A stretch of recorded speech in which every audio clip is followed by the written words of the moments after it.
This is more brutally honest advice to my younger, poorer self. This advice is only for somebody who wants to make more money, grow in their business, grow in themselves. People obsessed with their morning routines. Hold on. This quality. It seems like it needs a buffer. There we go. Make less money than people obsessed with making money. People work, sacrifice, and then they get rich. Then they fill their time with weird routines. Then they forget how they got rich in the first place. And then they tell other people the weird routines made them rich rather than what they actually did, which is whatever it took, not some 3-hour morning routine. There was a kid who DM'd me who said, hey, I've been working with this business coach and he has me doing a morning routine. Could not make this up. After I do my grounded walking, I do my gratitude journal, I do my list for the day, I do my ice plunge. It's like after I do that, it takes me about 3 hours in the morning to get all that done. He's like, I barely have any energy to actually get work done. I just said, I'm gonna give you the biggest hack in the world. Cut the 3-hour morning routine, replace it with 3 hours of work, and I promise you'll get more done. And he messaged me back a week later. He was like, dude, it changed my whole life. I'm getting so much done now. I was like, what a fucking concept. If you work more, more gets done. And I love just looking at this. It's like, what actions do I have to take to get what I want? Anything that is not that is a distraction from it, period. If it takes you 5 minutes to feel 20% better and you can actually measure that your output goes up by 20%, then cool, that makes sense. So I'm not against doing things. I'm against doing things for the sake of doing them. And so one of the biggest issues with learning and education, as humans do it, is that we make correlations to things that are approximate, they're close to one another. Tall people play basketball. I should play basketball to get tall. We make these very mistaken correlations, but what we should look at is what it took to get there, not what they're doing now. So the better advice is to look at what someone was doing on their way up in the grind, mirror that more than what they're currently doing at the top of the mountain. So it would be like assuming Warren Buffett is rich because he drinks Coke. I drink probably 5 12-ounce Cokes a day. All you have to do also on the corollary is, are there other people who drink Coke who aren't rich? I've had probably 10 different podcasts seed the premise. Do you think that the fact that you had a hard childhood has created the success today? And I would say no. I would say the work that I did created the success, and the content he keeps pushing out, the consistency is just up there, and then it just compounds on top of each other. He just keeps doing it and doing it and doing it and doing it and doing those things that actually work for him, instead of looking at some. It's like you looking at like you said, Warren Buffett. But for us young men at our age, it's like, okay, what did he do? A gym launches, but that's not my thing. So I have to critique it into what I like, and then compound and consistently do that. Like, for instance, I enjoy gaming because you get the shit talking, but you get to have fun at the same time. So I figured, I don't want to be a streamer that's just like Ninja, Fortnite, and he's known for Fortnite. No, I want to stream and do other things and watch other stuff that I like. Like, I like watching Alex. I like watching ET because that inspires me and makes my brain think differently. Because those are people who I want to emulate, but in my own aspect. So it's that same instance. So if I keep compounding all these streams and shorts and videos, something sooner or later is going to give. And I'm not just stopping at that.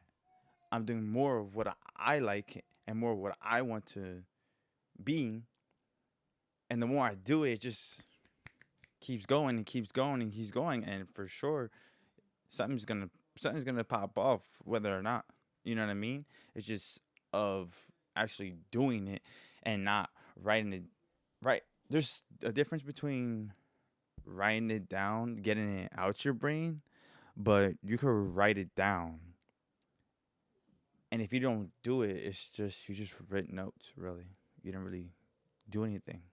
It's you writing it down, getting off your brain, but taking the actions and then actually crossing it out, saying that it's actually finished and moving on to the next better thing.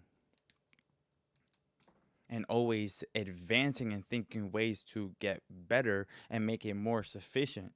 So basically, this setup, I could set up so quick because I got better at streaming and knowing what I actually need to stream and have a functional flow, feng shui with the stream. So that's just something you have to apply to your own stick. Back to the video. It made sense for me. If it made sense, like it. What we have to do is look at all the other people who had bad childhoods who aren't successful, and I think there are way more of those than there are that are, to prove that it actually has nothing to do with who's successful. There's also people who didn't have bad childhoods who are successful too. And so it's just that many people have bad childhoods, some of them become successful. And so that's why trying to figure out why something happened, I have spent less and less of my effort trying to do that and only look at what actions created a result rather than looking at it. Exactly. What actions are you creating to create the result? The action I'm creating right now is to create the result of me putting my content, my face out there, my likenesses, my personality into social media. And then therefore, the more I put and the more consistency, it's just going to compound on top of each other. And those are as long as I keep taking those actions, I'll see the result. Intention or anything else that's amorphous that can't be measured. 30 isn't the new 20. It's an excuse to take 10 years longer to accomplish the same thing. You can die when you're done. Until then, keep going. In your 20s, you're young, you can fuck around, it doesn't matter because life is long. Number one, that assumes that you're not gonna die. If you're in your 30s, you know someone in your high school class who died. And it's not just the drug overdose people, it's the people who got shot, got in a car accident, had a weird brain cancer. I've had all of those things happen to people that I went to high school with. In one way, I think it's a little bit arrogant to assume that you're just going to live, because it means you can waste your life, and I wholeheartedly stand against that. The second translation around that I think has hurt a lot of people is that they can do what I would consider dead-end jobs. And that means jobs that don't have any direct correlation to your personal growth. It has nothing to do with pay. You can work for free and grow more than anyone else. This is not saying that you need to go into a season of earning in your 20s, but you do need to be setting yourself up for growth, in my opinion, if you want the big ultimate outcome. And so most people that at least consume my stuff, they want to be better. They want to grow. They want to get in better shape. They want to have better relationships. They want to have a better business. They want to be, bigger. See, I have a better received priority. I do want to grow. I do want to be better. I am not in the best shape, but better than what I was. I was a lot chubbier, now I'm more slimmer and more confident. And I just move a different way. I just step on business, and that's just it. And it's just the actions will basically feed that result.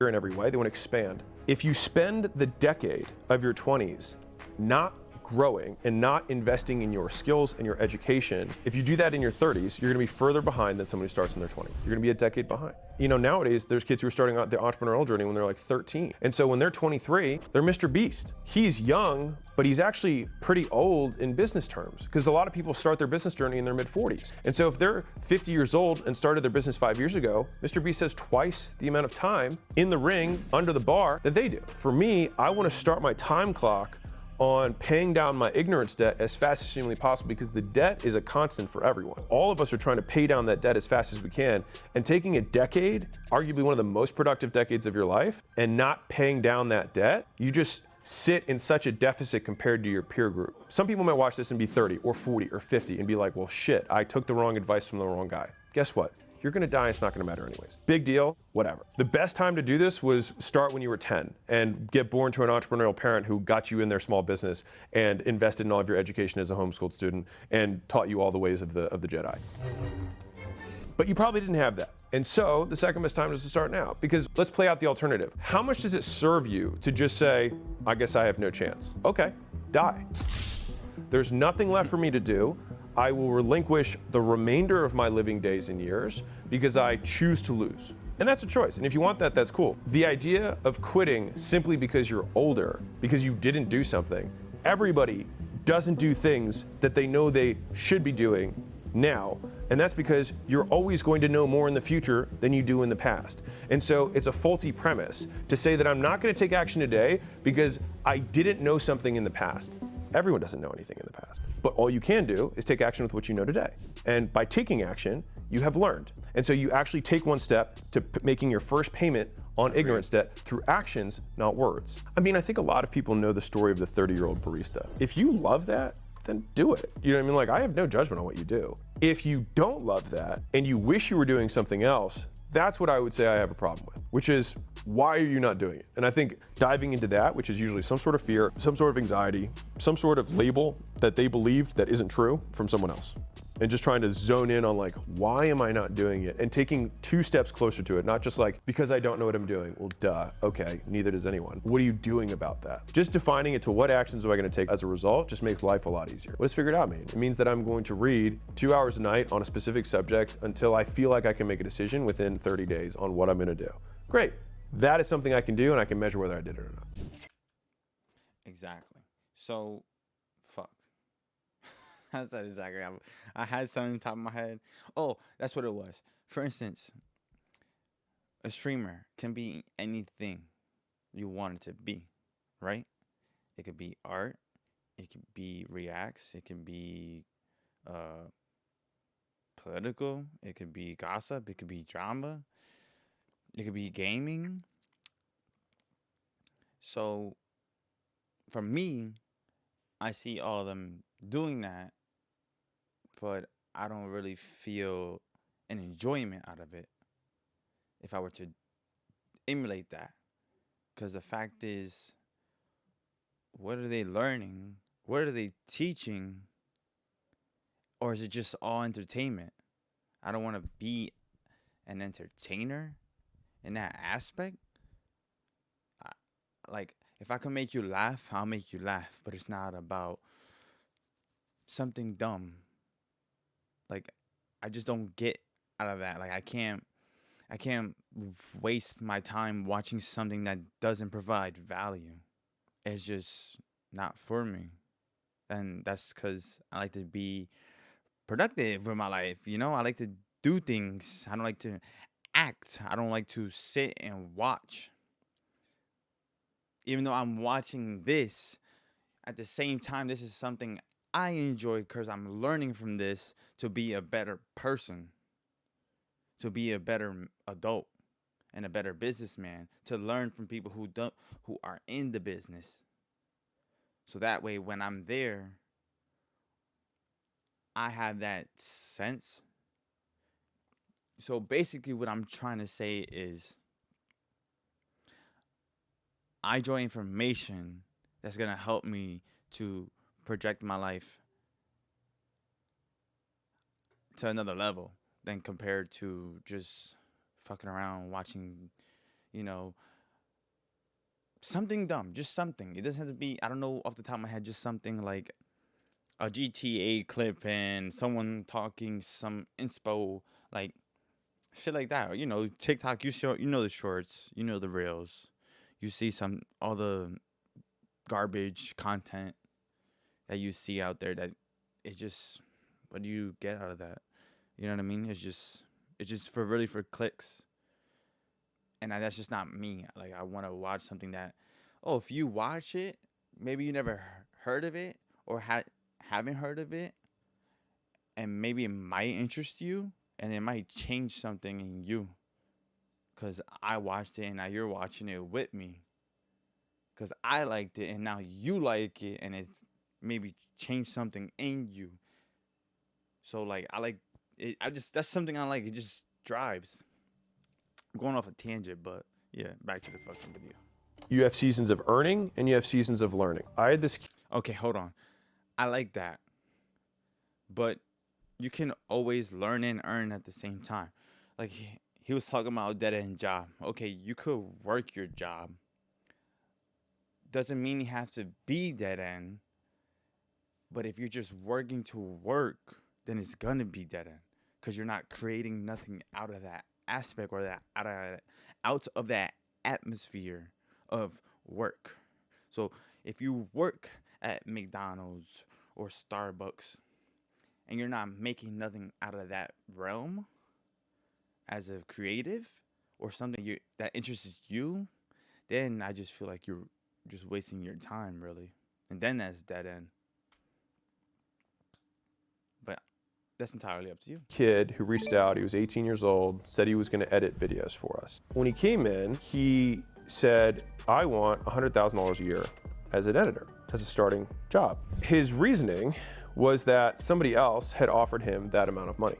I want to make this statement because I think it's logical and also stupid. If you're optimizing for your earning potential in your 20s, you're missing the fucking point. This individual had the potential to be on a team that has a massively, globally recognized brand in terms of media, and from there, learn how to be way better than they currently are, and then become a creative director at another company or at one of my portfolio companies. Like, that is the career path. And instead was comparing that to something that he would make $100,000 a year and be the only person in the department, and no one there knew anything about media. And so he wasn't going to learn, he was going to earn. Whereas somebody who got into the big leagues and learned 10 times the Pause and see, that's why I like that. He breaks it down for me, even though I disagreed. Because now he's saying, oh yeah, just because you earned, you're going to earn that, but you can actually learn more because the company has so much. It's just a big conglomerate that you could learn more and expand and shoot out farther than just earning that 100K. So, see? the skill set, then 10 years later is either starting a multi-million-dollar company or heading up a multi-million-dollar division in a billion-dollar company. And the potential is so much wider because 10 years from now, someone says, what's your experience? It's like, well, I worked at a real estate firm and I made their social media content. Who gives a shit? Whereas if you're like, I worked for one of the biggest media companies out there, everyone will give you the job offer. And that is when you can choose to earn over learn. But people make the trade too soon because they compare themselves to people on social media and think that the 0.0001% is the norm. Whenever you choose to earn rather than learn, you're right hooking life and saying, I'm no longer gonna develop and this is good enough. And so if $100,000 a year is actually good enough for your long-term goals, then do it. But I would imagine that it probably isn't for what you really wanna do long-term. And I'm using hundreds, six figures as a placeholder. It can be whatever number you want. When you make that decision that you're no longer gonna learn, that's when you stop growing your potential to learn more. I say this because that's what I did. I had a white-collar consulting job for defense contracting. I had a top-secret clearance. I had everything that looked good on paper, space, cyber, and intelligence. I had a 2 to 3 year path clearly for getting an MBA at an Ivy League school, and then decided to drop all of that and start working for $13 an hour at a gym after I graduated magna cum laude in 3 years from Vanderbilt. I know what I'm asking people to do, and I'm not asking them to do something that I wasn't willing to do. And I think that I might have even a more extreme version that most people are having to live with. Trying to say like, well, I can't figure out what I want is a really paralyzing place to be that I think a lot of young people are in. It's like, I want to find my passion. But the big misnomer is actually a language issue, which is that people say they want to find their passion rather than they want to build it or create it or learn it. And so like, I can promise you that if you're good at something, you'll like doing it. And the only way that you get good at something is by doing things that you suck at and doing it. I can promise you, if you're good at doing something you like, and the only way you get good is by doing things that you suck at. Exactly, because that's how you learn and that's how you grow as a person. Because even though I don't know how to do X, if I learn the steps about X, I can do it. And because I know I suck at it, eventually I get better. I suck at talking at a camera, but the more I keep streaming and popping up and talking and creating, I'll get better at a camera so everything flows smoothly. You see? And then I can actually be more entertaining, but at the same time still provide value and watch something we both could watch together. At the same time, doesn't it feel like you're wasting your time because you're going to learn with me and you're going to learn from them?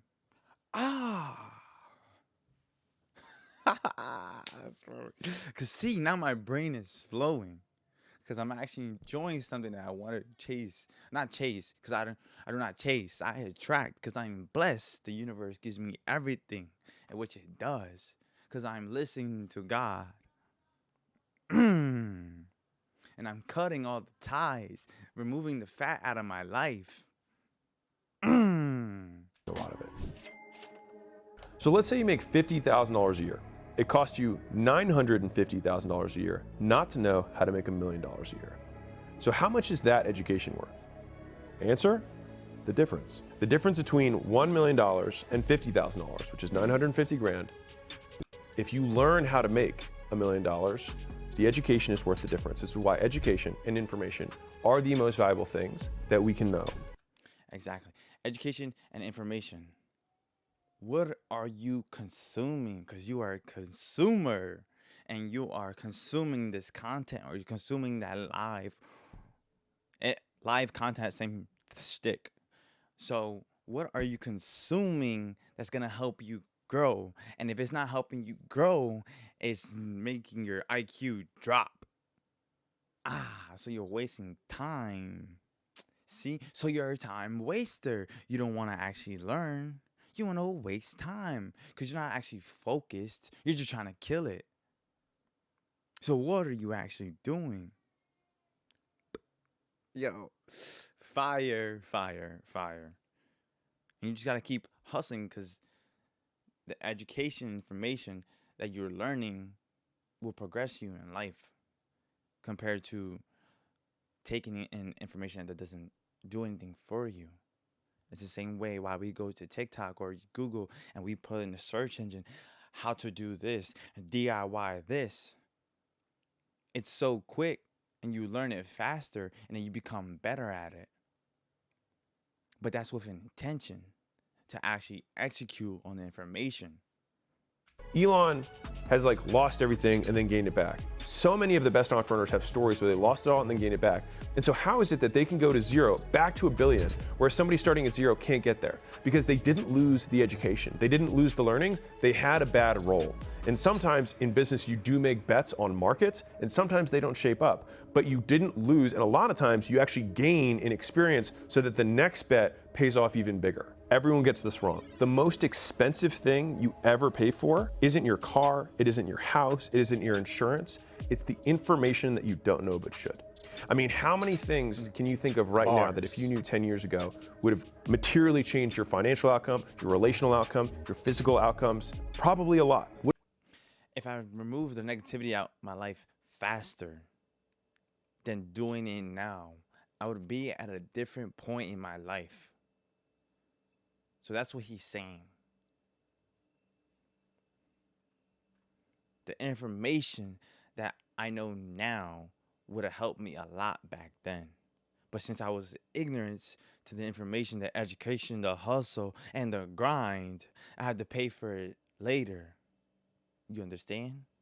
What is the value of that information? Borderline priceless. And so the idea that we wouldn't invest in paying down that debt of ignorance that we owe the universe is just because we don't know who we're paying the check to every month for the things that we don't know, that we don't value it appropriately. The cost of success is the years of feeling like an idiot for things that you should have known by now. All the decisions that I made up to this point led me to here, and I don't regret my life, so I don't regret not knowing. I mean, if I started over, I'd be wealthier than I am now. You know what I mean?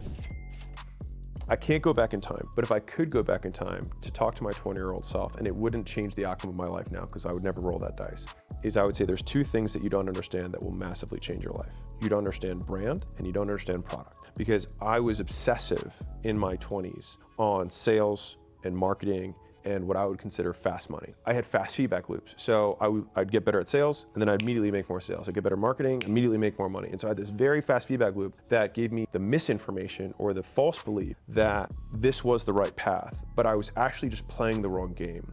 Because it's kind of like in the Matrix when Neo says to Morpheus, so you're saying when I'm fast enough, I'll be able to dodge bullets? And he said, no, I'm saying when you're ready, you won't have to. Me being obsessive about sales and marketing was me trying to get faster and faster in the Matrix and not being the one and seeing the code for what it is, which is that if you make a product that's good enough, people will do the marketing and sales for you. If your brand is strong enough, people will make the association that they want to buy your stuff regardless of how good your copy and your headline and your landing pages and your conversion rate optimization and your media buying are. I kept getting really good at a game that if I knew how to master the big things that mattered would make those skills almost irrelevant. When $100 Million Offers came out, the book, I didn't make it for anything. I made it for me. And it was originally intended to be an internal document, and so I just wanted to make it exceptional. And what happened once I released it is what shocked me the most, was that I posted once, and I just said, hey, I wrote this book, hope you guys like it. And then we sold out in minutes, and I was like, that's weird. The next month, more copies sold. And then the next month, more copies sold. And then the next month, more copies sold. And it's continued to sell more copies month after month after month for 2 years. And it's still #1 in its category on Amazon. And that was with zero paid marketing. purely off of people telling people about the book. And so when I saw how much leverage that was, that book sells thousands a day, not dollars, thousands of copies a day. I have never marketed anything well enough to sell 1,000 customers a day. Now, mind you, I've always had more expensive stuff that I've sold, but like, I'd never seen that kind of transaction volume. And the only way to get that kind of transaction volume is to have a huge amount of leverage. The leverage that product unlocked for me, or that understanding, was that if you make it good enough, and I love this saying, which is, there's too big to fail, and I love the other one, which is too good to fail. The more good the product is, it's not going to fail because it provides so much value. For instance, I have this booth. The more value I provide, the more leverage I have, because now I'm realizing how much it's worth to people. And if I provide the most value out of that package, I can leverage it even to a higher level than it was.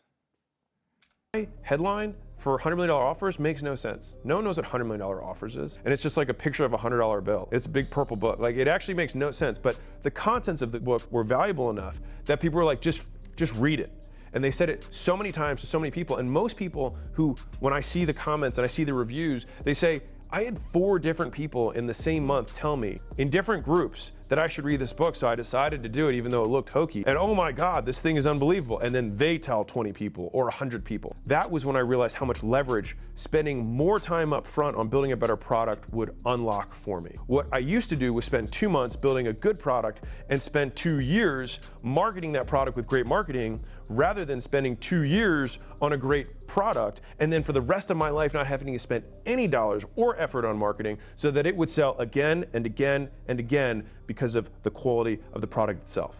And so that was the first lesson that my younger self needed to understand about business. And the level of detail that it takes to go from good to great is so much wider than people think it is. The difference between an 8 and a 9 is 10 times the work. The difference between 9 and 9.5 is 10 times the work. The difference between 9.5 and 9.75 is another 10 times the work. It's so much more effort. And honestly, when I was younger, I couldn't even comprehend the amount of work that I can do now. And for me, that amount of work is the amount of unbroken, focused time that I can stick with one task. I did not have that level of focus. I didn't have a strong enough no muscle. I didn't know how to turn down other things that would distract me for long enough. If you can count in terms of hundreds, like I can promise you, if you put 1,000 hours into something, it'll probably be pretty good. And most people spend like 100 hours on something. Or, I mean, that's shit. Most people spend even less time than that. You start a clock when you start working, you stop a clock when you stop working. You spend 1,000 hours or 2,000 hours on something. There's a level of detail because of the number of exposures you'll get to it, the crispy details of the product or the service that can only come from looking at that thing when it's cold, looking at that thing when it's hot, looking at it when you're angry, looking at it when you're sad, looking at it when you're inspired, looking at it when you're bored. You see it with different lenses, and then what happens is it just gives you so much more depth and context to whatever you're trying to build, that's the difference between mediocre products and excellent products, and it just takes time. In an ocean of volume, which there's more commoditized products and services today than ever before, there's outsized returns to being number one. It is an even bigger winner-take-all market now than it ever has been because of social media and the ease of letting other people know about stuff. If you are truly the best, everyone will know. And if everyone knows you are the best, you will have more demand than you can possibly deal with. People think that word of mouth is dead when there's literally never been an easier way to go viral in a literal sense from people telling other people about stuff. I said the second lesson was brand. And so I had to look at a company or brand as a learning tool.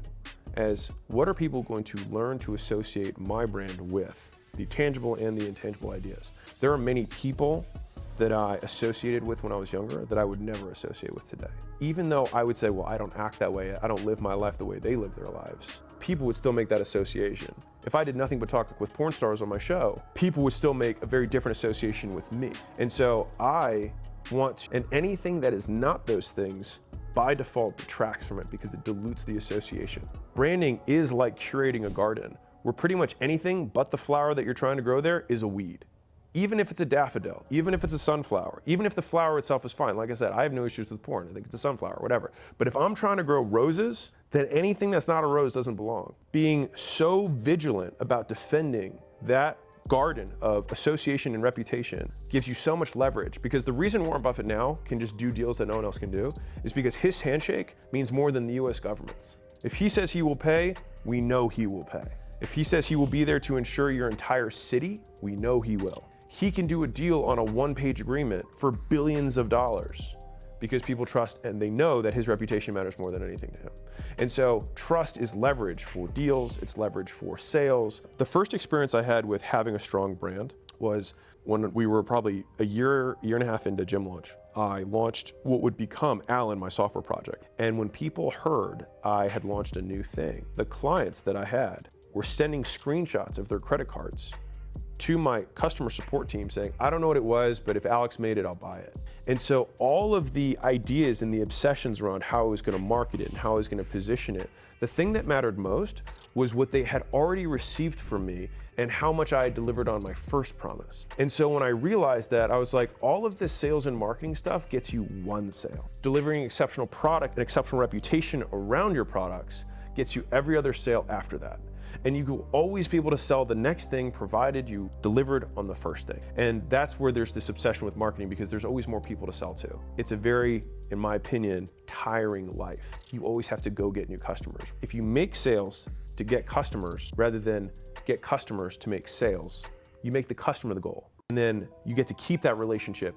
And then next year you still have that customer. If you got a customer just to make a sale, you have to go get another customer to make another sale next year. But if you make a sale to create the relationship of the customer, then next year that customer will buy again and the new customer will buy. And the third year you'll get the first 2 years and the third customer, and then that is how you create a compounding vehicle. And so both of those things, brand and product, are actually underlying one concept, now that I'm saying it out loud, which is I didn't understand compounding. I thought that it was normal to have to go out, bang doors, call phones, DM, run ads to get customers every single month. And that next month, I'm gonna have to get another 20 just to keep the lights on. Rather than having spent more time on my reputation and the quality of my product so that when I sold the first 100, they would never leave again. And then they would send me the next 100 and I wouldn't have to do anything. And then I would be able to fend people off and then I'd be able to raise my prices and be able to take people on my terms. But I didn't understand any of that. And part of that is because I wanted money so fast. And building a great product takes longer. Building a great reputation literally never stops until the day you die.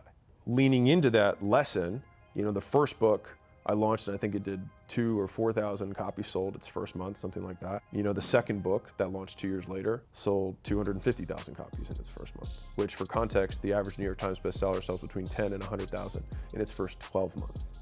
And we sold 250 in the first month. The only way that that can happen is if the people who bought the first book buy the second book, and everybody they tell also buys. And that book still continues to sell at twice the rate of my first book today.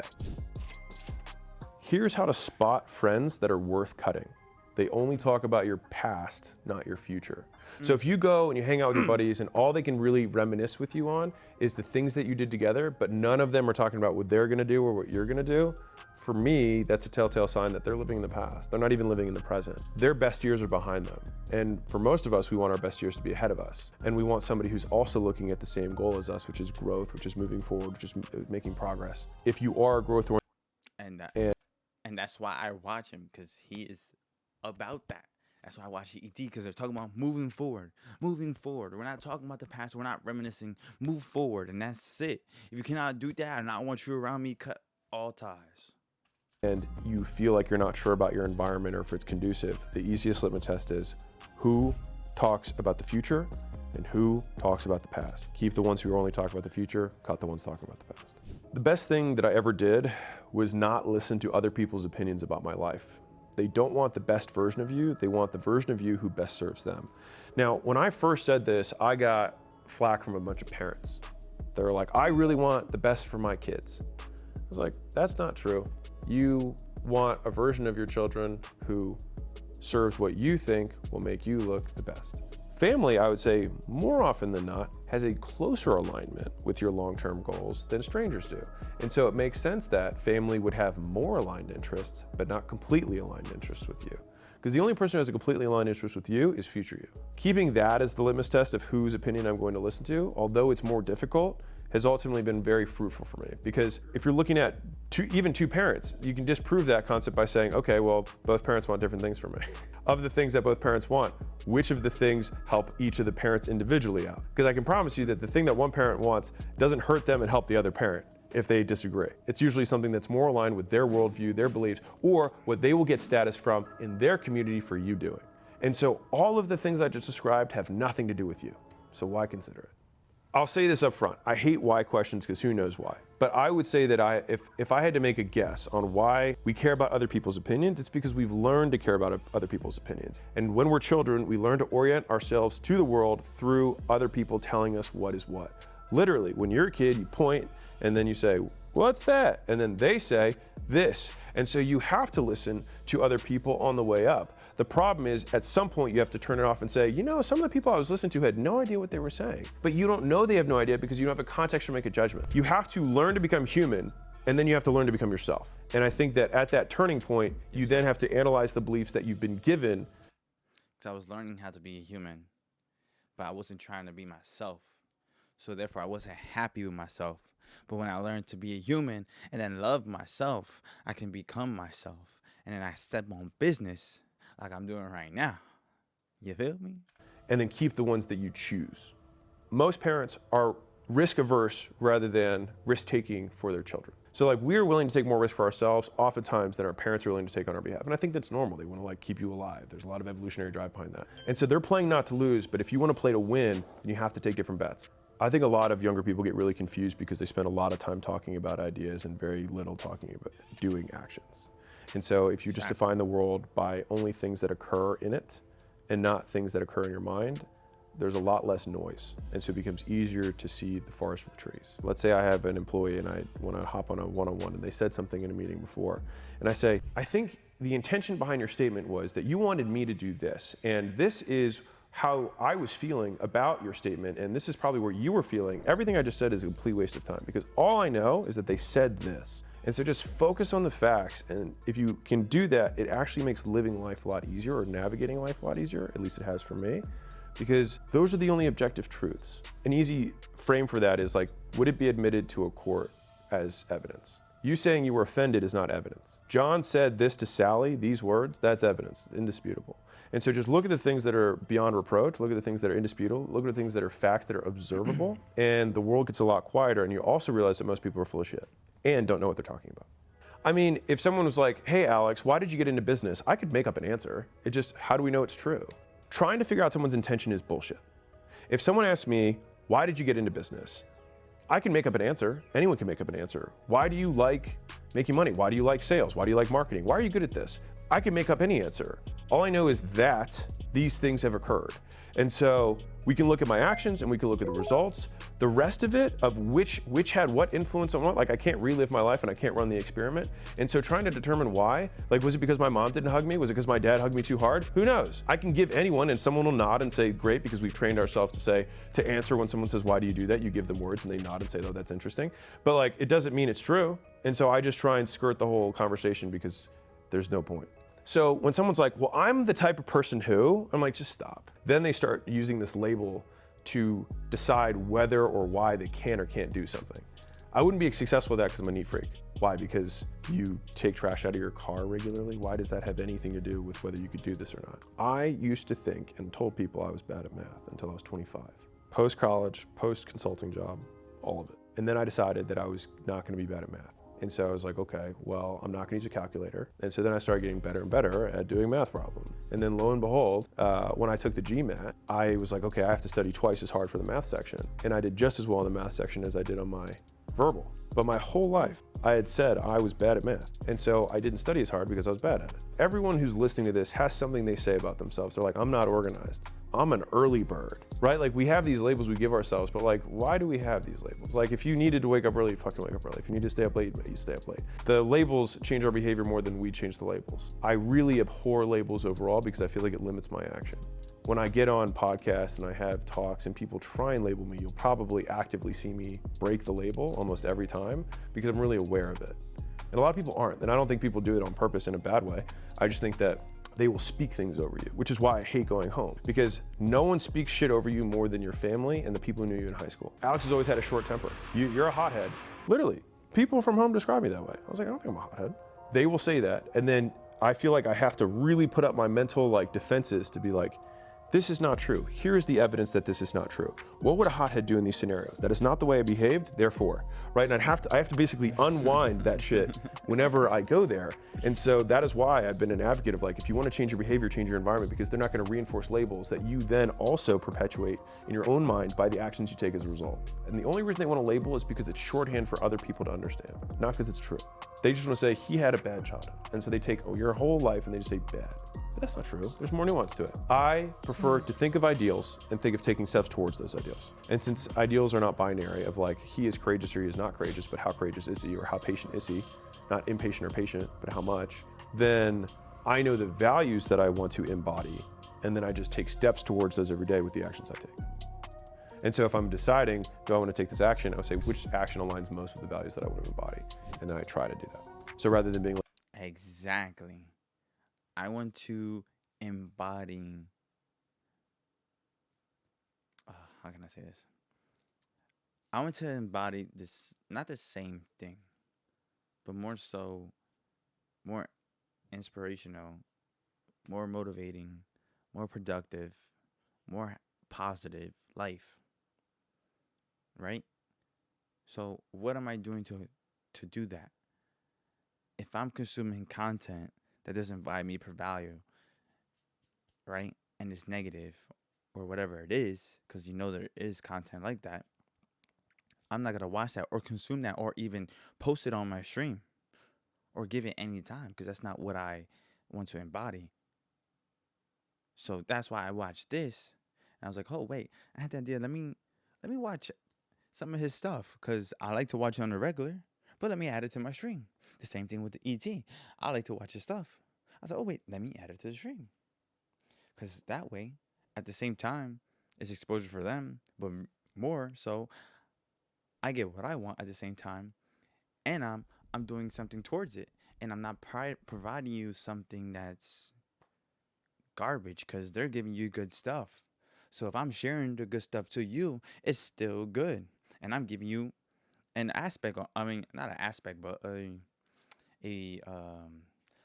not an opinion. It's just a react. I don't know however you want to put it, but it's just, see, I gotta get better with my words.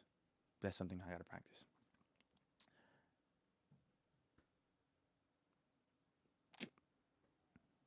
I want to embody positivity. What I'm gonna work towards, positivity. Who I see as positive people, Alex and ET. That's just the basis, right? But I also want to be entertaining at the same time. Am I chasing entertainment? No, that's not what I'm. That's not entertainment. I want to provide you value. I want to provide you insight, different things. I'm only 27. They have a lot more game, a lot more time in this. I'm just learning from them, and you maybe never heard of them, or maybe have. But are you reacting to them? Are you watching it? Are you sharing it? This is me actually sharing it, without actually, taking a snapshot or a screenshot. No, I'm actually sharing this on my stream. And then I'm going to have my wife clip it up and then post it as content. At the same time, I'm sharing something that I think is value. like, Alex is patient. I'd be like, Alex attempts to act in accordance with the value of patience and sometimes falls short, but tries his darndest.